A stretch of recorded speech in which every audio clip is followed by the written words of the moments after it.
in the morning, even as we were getting into a huddle to wargame the events of the previous night, a routine exercise, I received a message on hotline from my counterpart in Pakistan seeking my willingness to communicate. Since our initial aim was to strike at terror camps, and all our actions in the subsequent days were in response to the intrusions and violations by the Pakistan Air Force and its army, it was decided that I would indeed speak with my counterpart. You are already aware, I've seen it being covered on national television, that my communication with the Pak DGMO was conducted at 15:35 hours yesterday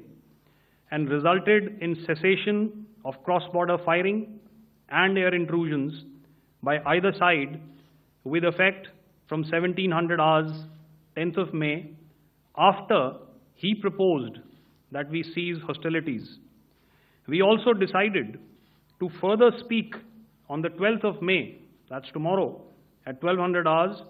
to discuss the modalities that would enable the longevity of this understanding. However, disappointingly, and must I add,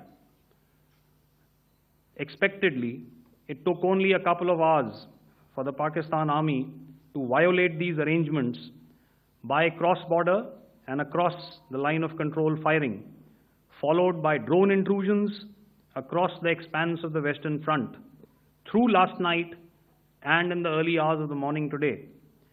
These violations were responded to robustly and dealt with as they must be. We have earlier today sent another hotline message to my counterpart highlighting these violations of the understanding between the DGMOs on the 10th of May and our firm and clear intent to respond to these fiercely and punitively, if repeated tonight, subsequently, or later. In this regard, I must inform all of you that the Chief of Army Staff has earlier today conducted a security review and has granted full authority to our Army commanders for counter-actions in the kinetic domain in case of any violation by Pakistan. In the end, I pay my solemn homage to my 5 fallen colleagues and brothers from the armed forces and civilians who have tragically lost their lives in Operation Sindoor.